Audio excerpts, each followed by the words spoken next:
Crime Cafe, your podcasting source of great crime, suspense, and thriller writing. I'm your host, Debbie Mack. Before I bring on my guests, let me remind you that the Crime Cafe 9-book set is available for sale at all major and some minor online retailers. The Crime Cafe short story anthology is also available online for sale, and it's 99 cents for the anthology and $1.99 for the box set, so check it out. Just go to debbiemack.com, DEBBIMACK.com, and look under Crime Cafe or Books to find the books there. And with that, I would like to now introduce an author who created one of the most awesome female protagonists ever. The character is Charlie Fox, and the author is Zoe Sharp. Zoe, it's great to have you here today. Thank you very much for inviting me, Debbie. It's a pleasure to be here. I can't tell you how happy I am to have you on. So you have one of the most fascinating bios ever. You actually wrote your first novel at 15? I did. It dates me horribly to say my father typed it up with carbon copies, and it went out to publishers and received what's known in the trade as rave rejections. So it still sits in a box in the attic, and my father, bless him, keeps threatening to get it out and put it on eBay. Oh, that's so cool. At which point I remind him that it won't be long before I am choosing his nursing home, and he should be nice to me. Good for you. And you became a photojournalist. I think that's very cool. And you mentioned that Charlie Fox grew out of the death threats you received as a photojournalist. What was that about?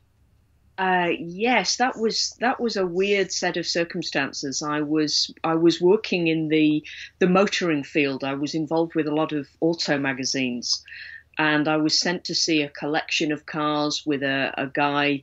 And when I arrived, two things happened. The guy was very surprised to see that I was not on my own, as he was clearly expecting, and the collection of cars did not exist. So it was around the time when a real estate agent in the UK called Susie Lamplugh had gone to show a client round a vacant house and was never seen again. And the death threat letters started, shortly after that incident. And I was kind of wondering whether it was the guy who'd been hoping to get me on my own. So it tends to concentrate your mind. It started me learning an awful lot of self-defense. But it also sort of sparked off the character of Charlie Fox. Mm-hmm. Well, I can just imagine. That must have been very scary. It was first annoying, and only afterwards, when the ramifications sank in, did it get a lot more scary. Yeah. Well, I love Charlie Fox. When I was a kid watching action movies, it was always the woman who put themselves in harm's way and who would do what I would call tripping over their shoelaces. They'd be running with the man, and then they would fall or something. And yes, they'd always sprain their ankle. Exactly. They would need some sort of help. But I've always enjoyed strong women in movies and on TV. When I was a kid, I used to watch The Avengers, and I just loved Mrs. Peel and Honey West. It's one of my favorite. I'm dating myself now. But how has... it was exactly those kind of characters that I wanted to get to with Charlie Fox, and it still bugs me that even now you have to specify that a female character is strong. Yes. I mean, whereas you don't have to do that with a male character. Nobody ever describes, Lee Child's Jack Reacher as a strong male character, because you kind of assume that unless there is something very specific about the character, he is going to be strong just by the very fact that he's male. So I like to write about capable female characters, and even in the standalone I've done, the female character of Kelly Jacks is still very capable, and not quite as deadly as Charlie, but very capable. That's awesome. That's something that I've wanted all my life. I wanted that so much as a child, and it's wonderful to see that now, see more of that now. And we need more of that. And we still do. It's weird, even in sort of my normal life. I mean, as I mentioned, I used to be involved with car magazines, and that was a rarity to be a woman working in that field. I mean, I started that nearly 30 years ago, but even so, it's still not that common for women to be involved in that field or to be knowledgeable in that field. But more recently, I've been renovating houses, and I find that whenever you have any kind of technical ability to do renovation work, guys look at you with their jaws open and go, "Where did you learn to do this?" And it was my mother who came up with the brilliant answer to this, which was, she said, "You should just tell them I learnt from my mother." That would be such a good answer. Well, I have to tell you, I used to do electronics technology that was my first major, quote unquote, when I started college, and there were 2 other women in the class. Yep. And the guys looked at me. I was a lab tech, and the guys looked at me and they were just like, "I don't believe it."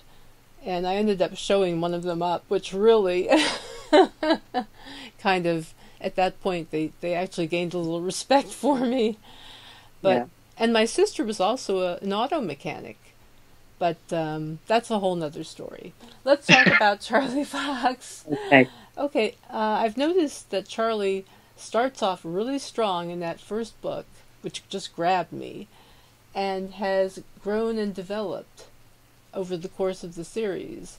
Can you talk a little about how she has grown and developed? Well, yeah, I think when you write a series character, you either have the choice, you make the decision fairly early on that you're going to keep them very static in their personal development. And for a writer, in some ways, that makes life easier, because it doesn't matter what order then people read the books. If the character doesn't change, it's only the events happening to that character that are different from one book to the next. But I wanted the character to change and develop. I always knew from the start that she would go from teaching self-defense into close protection, and then sort of she's now really moving through a side, I suppose, a side door of close protection into a more proactive role. That's where I'm taking her in the latest book, and certainly where I plan to take her from this point forwards.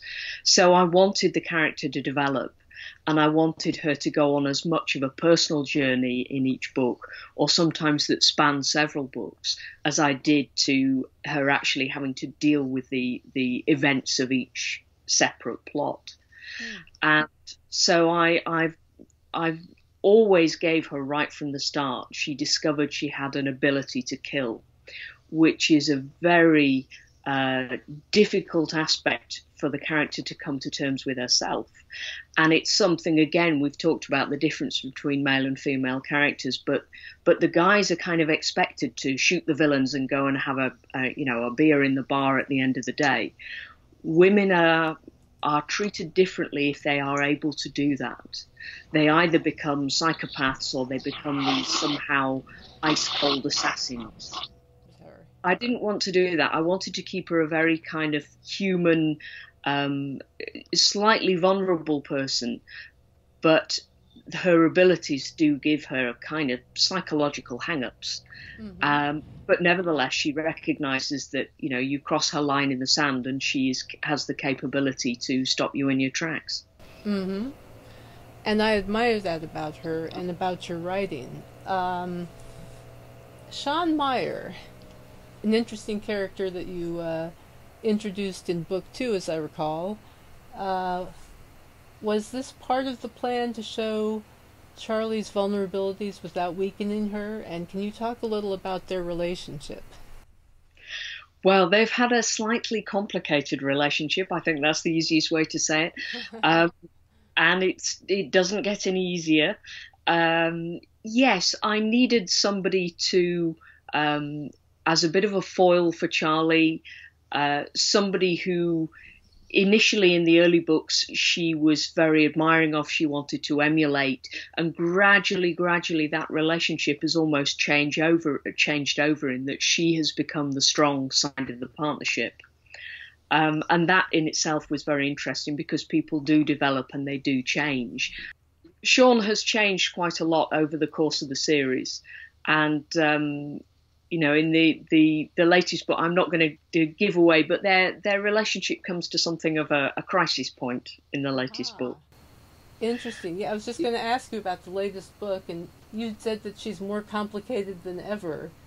Um, Yes. how is she more complicated, and where do you see her going from here? Well, the latest book I wanted to deal with some aspects of her past. So I not only used very current events happening in the Middle East, but I also wanted to allude back to the guys who attacked her when she was in the army and put a little bit more context on that, and in the role of people who were a little higher up the food chain, who Charlie never realised were quite as involved as they were. So she kind of sets an element of her past to rest in the latest book, but it also means she's closed some doors in her personal relationships, and she's looking to set off in a slightly different direction. So I can't say too much without giving away kind of what happens in the new book in Fox Hunter, but. It was very interesting to write. It took me a while to write this one, and I wanted to get the her inner story right. Well, you've intrigued me totally, and let's see. I was going to ask you also have a standalone novel, correct? Yes, I do. The standalone, I have one out at the moment called The Blood Whisperer, and I also did a joint novella with another author called An Italian Job. That sounds really cool. Is that espionage, I believe? Well, the other author is John Lawton, who is an espionage thriller writer. So Mm. it's this novella is more of a straightforward thriller, although interestingly, I do drag into it a couple of characters from the series. So not Charlie herself, I have to say, but it does have some little crossovers because they're all kind of set in the same world. You Hmm. create a world and you populate it with these side characters who sometimes pop up in other places. So, but I am planning to do. I have another couple of standalone books that should be out fairly soon, in the next 6 months, I hope. Okay, well, that's great. And what's the process of collaboration like for you? Do you enjoy it, and how does that work?